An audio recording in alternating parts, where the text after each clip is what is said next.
Είμαστε στο σπίτι του κυρίου Δημήτρη Πατινιώτη, στην Αγία Τριάδα, στην κάτω μεριά της Αμοργού. Θα μας πει θύμησες από τα παλιά τα χρόνια. Κύριε Δημήτρη, τι θυμάστε από τα παλιά? Τα παλιά, τα παιδικά μου, τα περάσαμε φτωχά. Οι γονείς μας τότε ό,τι κάνανε από δικάτο. Δεν υπήρχε αγορά. Εγώ πρωτογνώρισα τη ζάχαρη σε τετραγωνάτι μέσα. Ούτε ρύζι υπήρχε, ούτε ξεπόλυτη. Πηγαίναμε στο σχολείο, έβαλα παπούτσα 13-14 χρονών. Δεν είχαν οι γονείς μας ό,τι κάνανε από τα δικά του, από τα χωράφια τους. Να κάνουν τα σταφύλια τους, να κάνουν τα κρασά τους, τα φασόλια τους. Όλα ό,τι κάνανε. Δεν είχε... Το κρέας το τρώγαμε εις απόκριση και τη λαμπρή. Και καμιά φορά σφάζανε ένα γουρούνι το χειμώνα και το κάναν καβουρμά, παστό. Δεν υπήρχαν ψυγεία και περνούσαμε λίγο. Αλλά ήταν φτωχικά. Δεν είχαν οι άνθρωποι λάδια, δεν είχαν... Εμένα ο πατέρας μου είχε, γιατί είχαμε στη Γιάννη ελιές και κάναμε λάδι. Αλλά τίποτα, ήταν τα χρόνια ήταν ανάποδα. Δεν είχε φτώχεια, δεν είχαν ρούχα να βάλουν. Ένα παντελόνι μπορεί να έχει να μην ξέρεις το γεννητικό του από τα μπάλια. Παπούτσα, φορούσαν με κάτι παπούτσα με το πάτο, ο πάτος του ήταν από δερμάτι του χείρου του κάπρου για να είναι σκληρό. Και ήταν η κατάσταση, πήγαμε στο σχολείο, μας κάνανε ένα γάλαμα από σκόνη, μας το ταράζανε εκεί πέρα, μας βάλανε ένα ποτήρι, άλλοι το πίνανε, άλλοι δεν το πίνανε. Ψωμί ζυμώνανε, κάναν κασπό τότε και ζυμώναν συνέχεια ζυμώναν ο καθένας στο φούρνο του, έκανε ψωμιά, παξιμάδι και περνούσανε. Καθίζαμε παιδιά και μεγάλοι άνθρωποι. Πηγαίναν τώρα να χτίζουν τείχους στα χωράφια αυτό και το φάι τους να πάρουν ένα καλάθι με σταφύλια και ψωμί να κάτσουν να φάνε. Δεν είχε ούτε μαγειρεμένα, παίρναν ούτε τίποτα. Το χειμώνα οργώνανε, μέσα στο ντρουβά τους ήταν σίκα ξερά, σταφίδες, καμιά ελιά και μαύρο κρασί. Είχαν κάτι φλασιά και παίρναν μαύρο κρασί. Αυτό κάναν πολλά μαύρα κρασά τότε. Ρούχα δεν είχαμε, θυμάμαι ήμουνα 5 χρονών, 6 και μου πλέξε η μαμή, τότε μαμή που είχαμε διαμάντο, με το βελόνι με σπάω μου πλέξε ένα φουστάνι και το φορούσα. Και το φορούσα, ούτε βραστή φορούσαμε, ούτε τίποτα.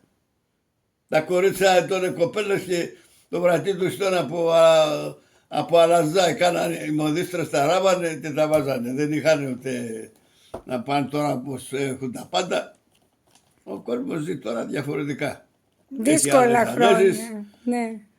Έχει και απαιτήσεις πολλές. Εμείς τότε, ναι, με την θέλαμε, τρώγαμε ένα αυγό την ημέρα αν είχαν οι γονείς μας και δεν υπήρχαν πολλά φαγιά από αυτά. Κάνανε όμως οι μανάδες, κάνανε πάντα παραδοσιακά. Μακαρόνια κάνανε τις πιτσαριδούδες σε απλόθα και κάνανε κάθε εβδομάδα η μάνα μου κάνει 4 πιτσαριδούδες, τις άπλωθα πάνω στο κρεβάτι, ξερωνόταν το βράδυ θα να τις τυλίξει στην αφιά, τις κόψει, να κάνει πιτσαρίδια ή έκανε μακαρόνια, τα στρέφε με τον κλώστη. Τα κάβγαν τετράγωνα αυτή την πιτσαριδού που σου λέω και το στρέφε, το έκανε όπως τις χειροπίτσες, πως αυτό, με αυτά υπερνούσαμε. Γάλα κάνανε με χόντρο, δεν υπήρχε ρύζι, τα ψητά τα γεμίζαμε με χόντρο. Ναι. Και τέτοια που πολλά έκανανε οι γυναίκες δηλαδή τότε, έκαναν πολλά.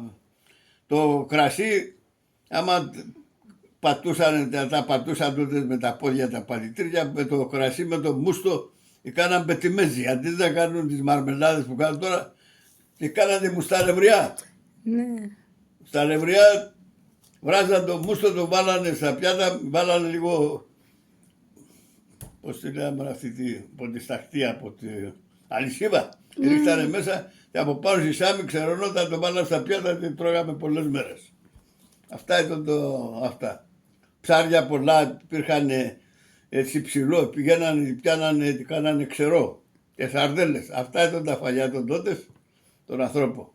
Δεν είχε παστιτσά και... Εσείς ζήσατε όλοι σας τη ζωή εδώ, στην Αγία Εδώ. Τριάδα. Πήγα στην Αθήνα 3-4 χρόνια έκανα. Ναι. Το 59 πια μετά, δούλευα πια το 62 στρατιώτης, πουλήθηκα το 63 το Δεκέμβρη, κάθισα πάλι κανένα χρόνο και έφυγα τη Σταδό. Δεν μ' άρεσε πολύ η Αθήνα, ήταν πολύ σκλαβιά τότε. Σωστά. Δούλευα οικοδομή, πρέπει να κουβαλάς τη λάσπη με τον τενεκέ, πρέπει να κάνεις τη λάσπη με τη τσάπα. Δεν είναι ευκολίες που έχω τώρα. Να βγαίνω απάνω. Αλλά βγήκα όμως μάστορα. Και ήρθα εδώ και ήμουν μάστορες καλός και δόξα τω Θεώ. Και κάμα οικογένεια, 5 παιδιά, κόρες, τις υπάντρεψα, τον ρίκαμα τα σπίτια του. Μπράβο, να σας ζήσουν. Ο άλλος μου γιος τον είχε μάθει γράμματα, πήγε στην αστυνομία. Τον άλλο τον είχα πάει στη Σύρο σε μια σχολή εμπορικού ναυτικού και είναι τώρα μηχανικός μες στο Σκοπελίτη. Μπράβο, Ναι. μπράβο. Και έχω τώρα 18 εγγονοδυσέγγωνα. Να σας ζήσουν, πολύ Ναι. ωραία. Δόξα τω Θεώ. Τώρα τι θα είχατε να συμβουλέψετε τους νεότερους για τον τόπο, για τη ζωή τους? Η ζωή τους είναι πιο ανάποδη τώρα. Δεν βρέχει το νησί. Δεν έχει, πρώτα εμείς υπασχολούμαστε, κάναμε τα πάντα μέσα στα χωράφια. Τώρα έχει φτωχύνει Αμοργό. Δεν έχει σταφύλια. Ένα σίκο δεν φάγαμε. Λάδι δεν πρόκειται να γίνει. Φάβα δεν έγινε. Φασόλια καλοκαιρινά που κάναμε δεν έγινε τίποτα. Έχει φτωχύνει Αμοργό. Οι νέοι έχουν τώρα πιο εύκολες δουλειές. Είναι με τα μαγαζά, με τα εστιατόρια, με οικοδομές τις αποφεύγουν. Ναι. Και θέλουν όλο με τα αμάξα και με τα μαγαζά, με τα εστιατόρια και με κάτι να πάνε στο δημόσιο, να πάνε στο Δήμο, να πάνε αυτό. Εμείς τότε δεν είχαμε βλέψεις τέτοιες, δεν είχαμε ούτε δήμους, ούτε αμάξα, ούτε... ήταν πιο σκληρή ζωή. Για να ανάψουμε, να κάνουμε το παιδιό ένα ποτήρι γάλα, έπρεπε να πάμε στο βουνό, να φέρουμε ξύλα, να ανάψουμε φωτιά, να τον ανάψουμε. Να κάνουμε κάρβουνα, να κάνουμε ένα βραστάρι, να το κάνουμε και εμείς. Οι γονείς μας βράζαν σε ένα γαλατό κουτό. Αρεσφατιά, με παξιμάδι να πιούμε να πάμε στο σχολείο. Τι άλλο να σου πω. Τα θυμάστε όμως με νοσταλγία όλα αυτά? Ναι, βέβαια, τα θυμάμαι τότε, μικρή τώρα θυμάμαι ότι περιμέναμε το πρωί να μας βράσουν ένα βραστάρι αλεσφατιά. Δεν είχαν, τον καφέ τότε στον παίρνανε σπηριά. Σπυρί. Ναι, ναι. Τον καβούρδιζε η μάνα μου μέσα σε ένα καβουρδιστήριο έκανε και από εκεί είχαν μια Μήλο. μηχανή, Μήλο. μήλο και τον κόβανε. Άμα δεν είχαν μήλο τον κοπανιούσαν, τον παίρνουσαν από τριχιά μέχρι που να το αυτό και πέρα. Πολλοί κάναν καφέ με σιτάρι, με κρυθάρι, τον ηλέθαν έτσι για να πίνουν το πρωί οι άνθρωποι. Πολλοί τότε, πολλοί γέροι το πρωί που πήγαιναν στη δουλειά να σηκωθούν το πρωί να πιούνε κρασί. Σαρδέλες ή κάναν γιατί σου λέω υπήρχαν οι γούπες και τα ψάρια, τα ψηλά. Και να πιούνε κρασί, να πάνε στο ζευγάρι, να πάνε στη δουλειά. Πήγαιναν να κάνουν ξύλα, να κάνουν λάκκους για τα κάρβουνα για το χειμώνα. Δεν είχε θερμοκρασίες, δεν είχε... Και οι παλιοί δεν είχαν ούτε... Κάτι σακούνες είχαν τότε από τρίχα και από αυτά για να σκεπαστούν ή κουρελούδες. Μετά είπαν άλλα. Φέρανε ξεριτές κουβέρτες, φάνανε με άλλο τρόπο. Άλλωστε ένας γέρος τότε για να βάλει μια φανέλα έπρεπε να την μπλέξουμε τις βελόνες. Ναι. Ή να την κάνουν στο αργαστήρι, να την αυτό, αν κάνει ένα ψιλοσπάω πάλι με το αργάτσι, να το φάνε, να υπάρχει μοδίστρα να την κάνουν. Οι μεγάλοι κάνανε κουστούμια από... φέρανε στο αργαστήρι. Σπάγκο τρίχα και είχε κάτι γυναίκες που ταράβανε μετά και σακάκι και παντελόνι και γινότανε κουστούμι φατό. Ναι, ναι. Ναι. Δεν είχε... Δύσκολα χρόνια, αλλά ήσασταν αγαπημένοι. Δύσκολα, ναι. Οι γρίνες πάντα υπάρχουν. Εντάξει. Πάντα η φτώχεια ανέφερε τη γρίνα. Είχε οικογένειες, πέρασαν πολύ φτωχά χρόνια. Πολύ φτωχά χρόνια. Δεν είχαν να φάνε οι άνθρωποι, παίρναν τα παιδιά ένα κομμάτι ψωμί και αυτό. Και εγώ γεννήθηκα στην κατοχή, αλλά τα γνώρισα. Η κατάσταση άλλαξε από το 56 κάπου και μετά άλλαξε η κατάσταση. Καλύτερα. Γιατί δώσασε κάτι λεφτά στην πρόνοια και πήγαινε τώρα ο πατέρας μου για μια στιγμή, κάνε σε έναν δρόμο καντηρίμι ή κάναν κάτι δεξάμενες, να δουλέψει 6 μέρες, να αφήνει τα 2 προσωπικότητα να τον πληρώσουν τις 4. Την άλλη εβδομάδα πήγαιναν άλλοι. Υπήρχαν πολλοί άντρες που θέλανε και πέραν ένα χαρτιλίκι. Δεν είχαν εγώ γνώρισα μικρός να μην έχει άνθρωπος να πάει μια δεκάρα να πάει στην εκκλησιά να αναψιερεί.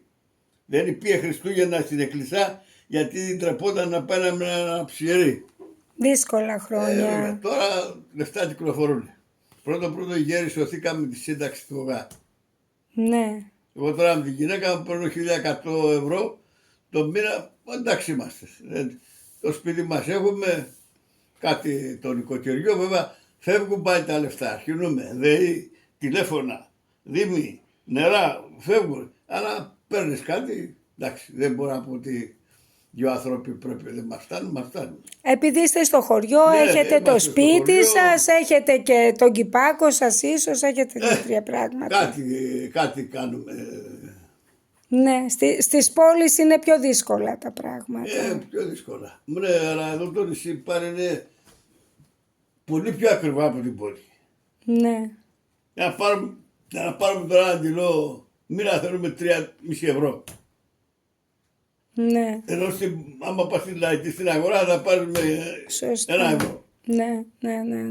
Ναι. Όλα έρχονται ακριβά. Ναι. Όλα έρχονται ακριβά. Το λάδι, εγώ κάνω λάδι, αλλά πάει τώρα ένα λάδι κοντά πάει 200 ευρώ, 10 ευρώ το κιλό και 11. Και αυτό που είναι στο μπουκάλι 14, 15, 16. Ναι. Μα, Γι' αυτό δύσκολα κύριε Δημήτρη. Ωραία, να είστε καλά.